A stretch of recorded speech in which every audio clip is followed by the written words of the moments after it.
So I started diving 2005, 2006 with my dad. We got certified together. It was kind of like our father-daughter thing to do. For a lot of people, probably scuba diving can be anxiety-provoking, but for me it was anxiety-releasing and mentally and emotionally just fulfilling. Something that happened that I was kind of helping a family member out in a time of need, and unfortunately they didn't make it.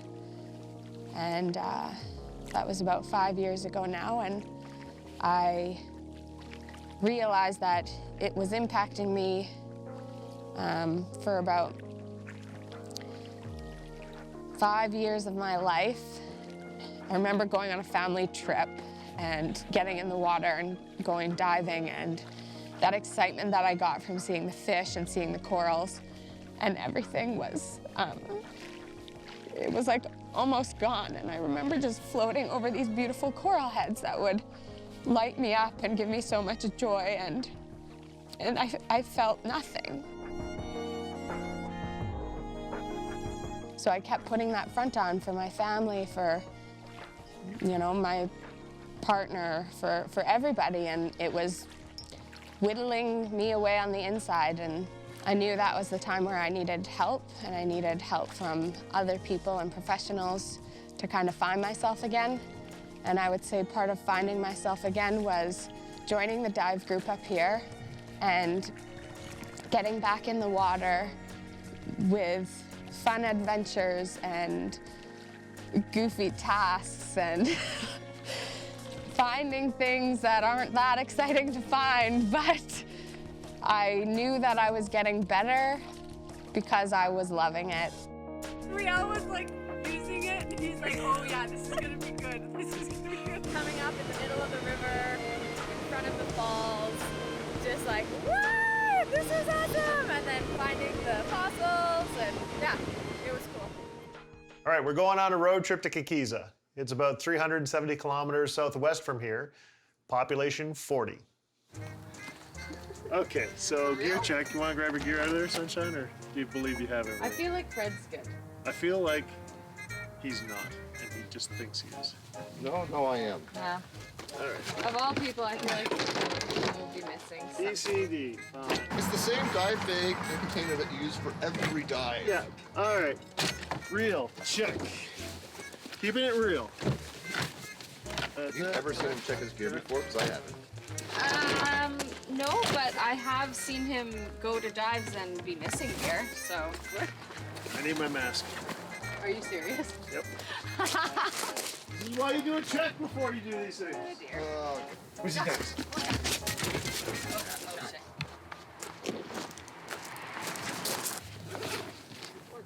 Mask. Check. Oh, look, it was there. Yeah, but now I know exactly where it is.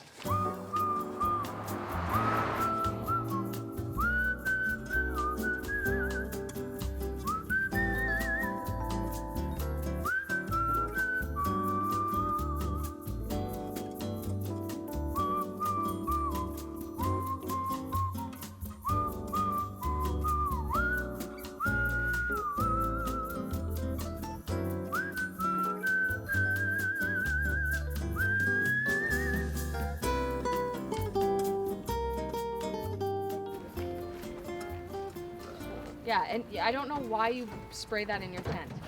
You kill the bugs. Yeah, but that's insane. You're lying in there all night breathing that in.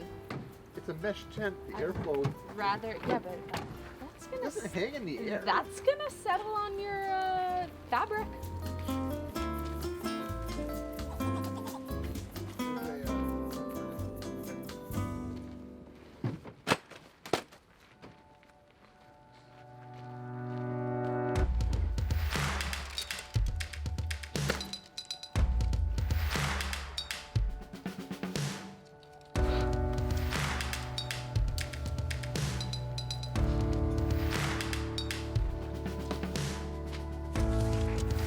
Go down. Why? Okay, come towards me.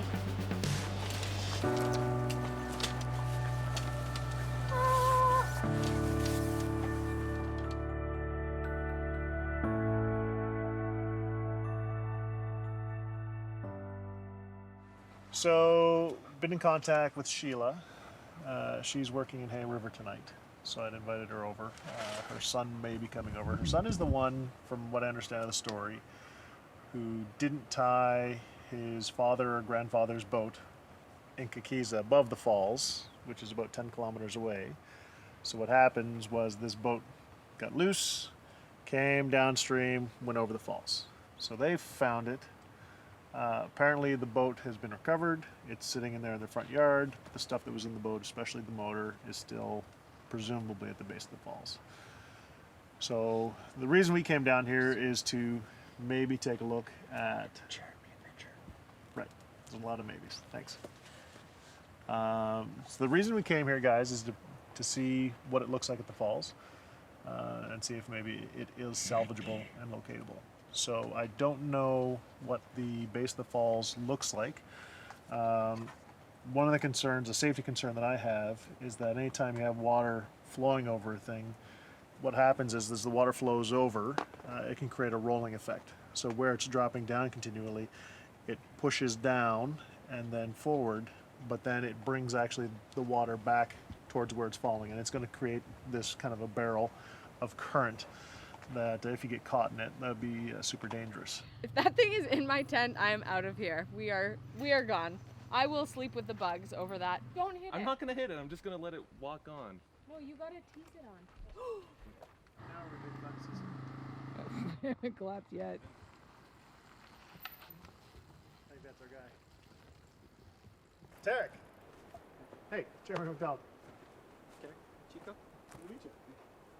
So, thanks for coming out. Yeah. So your mom had texted us and told us that there was a motor lost. Yeah. So what happened?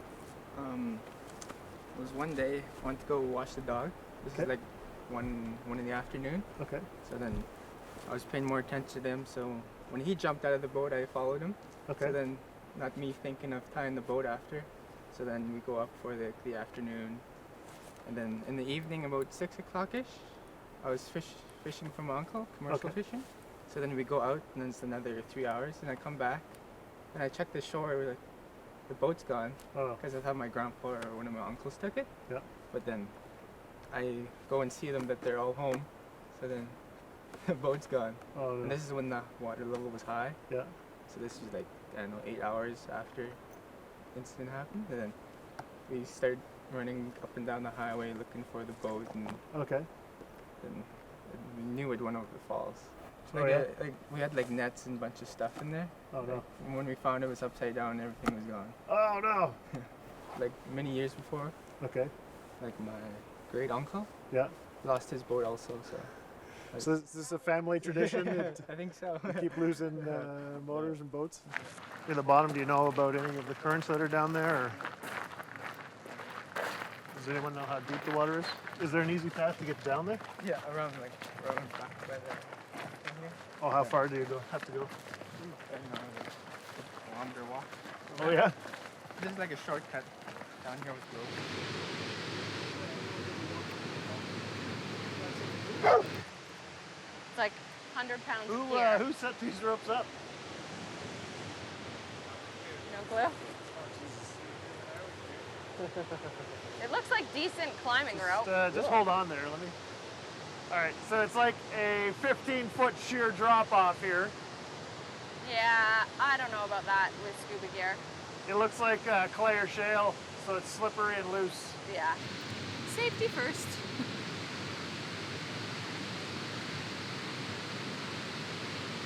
See, that's the ideal thing. If you can just identify, hey, look, there's the motor right there. Okay, well, I'll go there. Not worry about it. Well, and you're still, we'd have to, tie people off. Yeah. This is quite a distance to lug scuba gear. Yeah.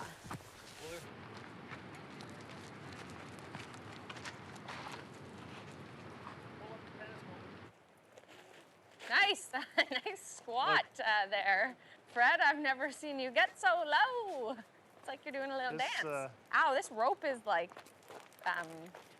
not the nicest on the hands. All right, let's not go. Oh, look, we have some Steps. interesting steps.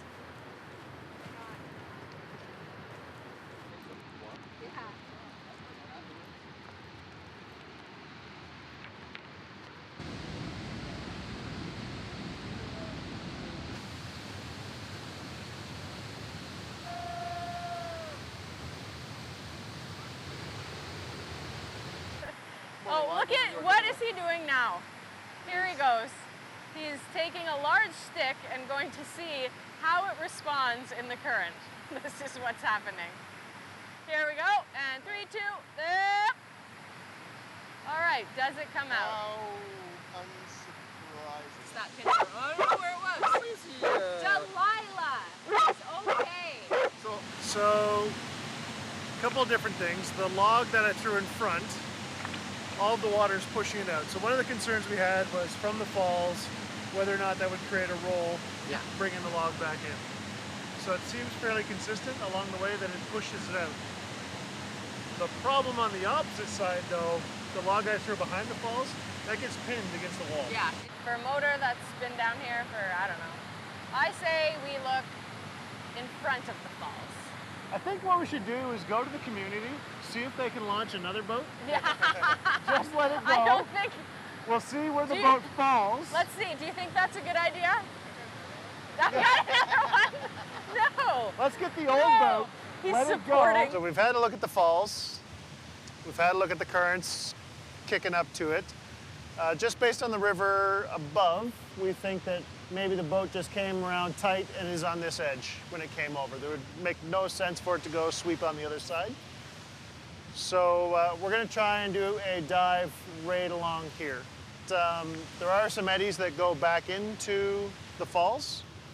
So what I'd like to do is, when we do this, we're going to anchor to one of the larger trees here, and then we'll run a rope out. I'll have it connected to my harness in 2 places. We'll have it connected to the tree in 2 places, but we'll have it kind of a pulley system that if we need be, it can haul, you guys can haul me back out. I make it all come up every 2 minutes. And if there's something you don't see me for 2 minutes, just start yanking. And if I feel you guys pulling me and I come up, hey, I'm okay, hey, I'm okay. If I'm not, just keep hauling until I'm at the shore. So, very slow, very methodical way to go in. As much safety as possible. If there's anything that looks like it's too much, if the current's too much, I can't swim into it, we cancel. If I can't see anything, cancel. If I am getting pulled away too fast, cancel and pull me back. And we'll go with that. Sounds good. Works? Yeah. Works. The 18. Woo. All right. Riding in my old Timbo, my wakes